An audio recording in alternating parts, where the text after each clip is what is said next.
This is The Journey, podcast edition. If what you're building didn't come with a playbook, you're in the right place. Hey everyone, welcome back to another edition of The Journey. Today's episode is part of our monthly AMA series, or Ask Me Anythings, where builders, founders, and creators from around the world write in with their, kind of sticky questions. This one comes from Hana in Kyoto, whose business is as serene as it is surprising. Hana has a wellness startup blending traditional Japanese forest bathing practices with VR experiences for super stressed out office workers. That's the core of it. And the question that she wrote in to ask me was, I know my product's unusual, and I've had some great feedback from early testers, but I'm struggling to tell the story in a way that makes sense to investors. How do I frame something that feels very niche as a business with real growth potential? And really, in my mind, it's not just office workers. Everyone suffers from stress, right? And having done forest bathing a few times in my life, I can tell you that it helps with stress. It's innovative, it's peaceful, and it's, kind of hard to explain to investors who haven't done it. Hannah's question was simple but profound. How do you convince investors to believe in something that feels really niche? Let's unpack that. There's power in doing what others aren't. So, Hannah, first things first, unusual doesn't mean uninvestable. I've lived kind of by a mantra for a long time, do what others aren't. That's where opportunities usually hide. If we think about the iPhone or the iPad, were they things that absolutely made sense right away? Or were they a little bit of a flyer, a little bit weird?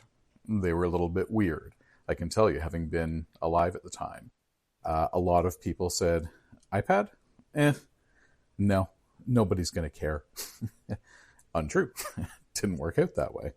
So when I think of Shinrin-yoku, when I think about forest bathing, I think about centuries of Japanese wisdom in slowing down, disconnecting, reconnecting, and letting nature heal the overstimulated parts of our brain and of our soul. And there's real science behind this, folks.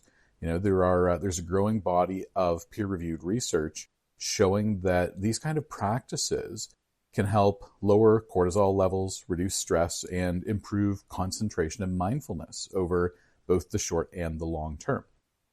So you're already working with a proven therapeutic practice here. The leap is technological, really, translating the sensory richness of nature into a digital experience, or an experience that blends nature and the digital.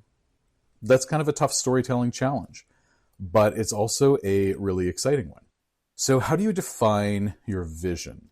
Before you go hunting for investors, that's kind of important. You've got to define that vision.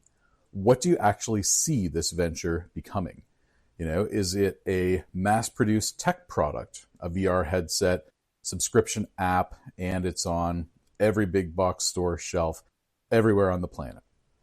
Or is this more of a curated, kind of high-end wellness service where you supply the technology to, say, yoga studios, spas, wellness practitioners, who then integrate it into their offerings? Do you use them to leverage your impact?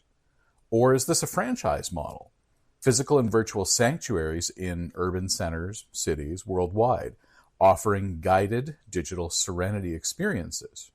Each path has different implications. The first is capital intensive. Having spent a decade in consumer electronics, I can tell you it will be very capitally intensive. And the investors that you'll be working with are money people. They are money first investors. If there is no return, there is no investment. The second, that kind of curated high-end wellness service, investors that would be into that, it's not just the money investors. It could also be strategic partners and impact-driven backers. Your third group, the franchise model, it's kind of a hybrid. Maybe there are investors that are looking for financial return only.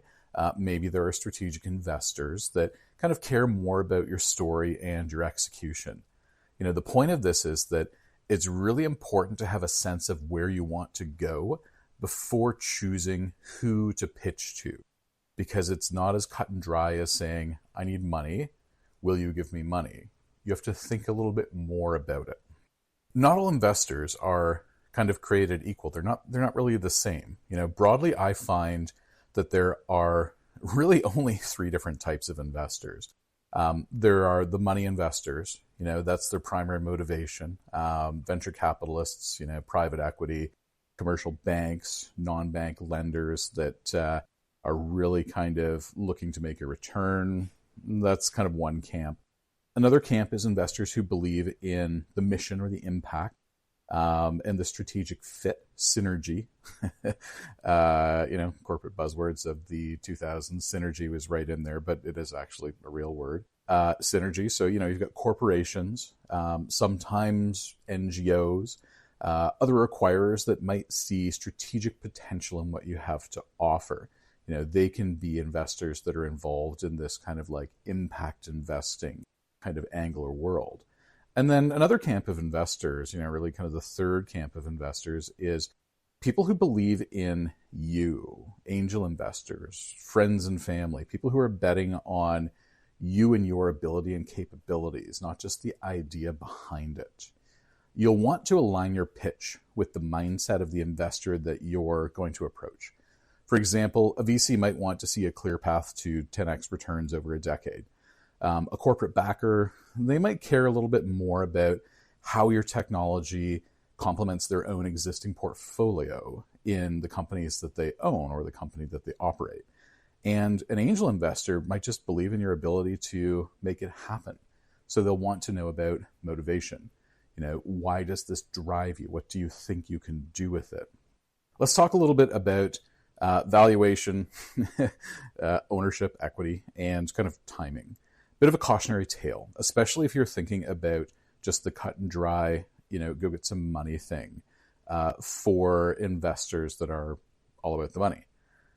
Let's say you need $100,000 to fund your operations over the next year. And for you, that would be, 15 billion yen, give or take. If your business is valued at $500,000, to get $100,000, you need to sell 20% of your equity in the business, because there's got to be a trade of value, right, in this kind of investing arrangement. If your business is valued at $250,000, then you're trading away 40% of your equity. If your business is valued at $125,000, then you're trading away 80% of your equity for that $100,000 that you need to fund your operations over the course of a year. At that biggest kind of tier, 80%, you're giving away you're not giving away, you're selling it, of course, but you're trading away a really big chunk of the future potential of your business for not a lot of cash today. And if your startup right now is pre-revenue, justifying a valuation at all is going to be, really, really difficult. And when you get into that scenario where you're pre-revenue, investors are going to demand a premium for the extra risk because they're taking a bet with their money. That's why it might make a bit more sense for you to, at this stage, pursue grants or low-interest loans. Especially the kind arranged through kind of economic development organizations that offer full or partial loan forgiveness under certain circumstances. Typically, it's kind of governments that are getting into that. Or another avenue is kind of innovation prizes, like the X Foundation prize is kind of one of the more well-known examples of it. But if your technology is really, really innovative and it aligns with the goals of someone who has a lot of money, a foundation to give out, then that might be a pathway for you too. Getting these types of funding streams online without trading away equity is really going to let you build momentum without kind of giving away your upside in the future. Because if you're building a business and you want to scale it, regardless of whether or not your outcome is to to get filthy stinking rich, like people kind of talk about fondly and romantically with building a business, there's also kind of control in here too, right? Like, you don't want to give up more than 50% of the equity that you have in the business, because all of a sudden you lose that control over it. And it's very easy for you to be turfed out by the actual owners of the equity in the business. So maybe don't go there just yet.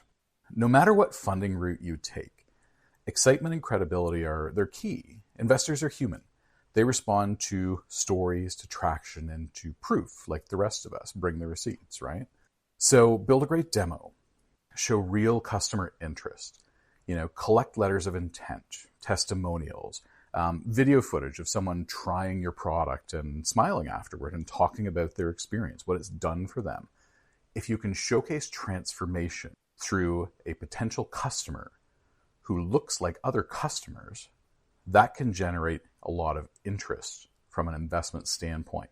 And it can be a real strong backup to what you're trying to do, really kind of like sell your story.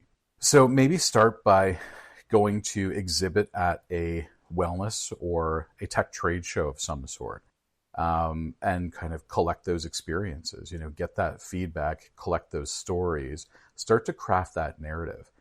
You might find sponsorship opportunities from NGOs or government programs that want to support innovation in mental health. Like, if you can go to a trade show to do this pop-up booth, this demo thing, and have your costs be at least partly defrayed by another organization, that just stretches your existing dollars further, right? So thinking about the road ahead, my advice is this: don't try to force every investor to believe in what you're doing. Find the ones who already resonate with your mission. When you go to investors, that is, you don't have to do that right away. You can start with grants and whatnot. And I actually think you should. But the advice is the same. Find people who can fund your business, who resonate with your mission. Define that vision that you have clearly. Preserve your equity early as much as you can, and use some creativity to get the funding you need without losing control over the underlying business. And remember, the thing that makes your idea strange or unusual to you in your mind, that can also make it very special in the minds of people who could support you, who could partner with you, and who could also be customers. So, unusual is special, and it can be good. If I ever find myself sitting in my living room wearing a headset and kind of virtually bathing in the forests of a remote island off the coast of Japan, I'll know you pulled it off. That's it for this edition of The Journey. Check out the link in the show notes for the companion post, and I'll see you next time. And that's it for this episode of The Journey Podcast Edition. If you're building something from scratch or scaling something messy, make sure to follow, share, or just send this to someone else in the trenches. Until next time, keep climbing.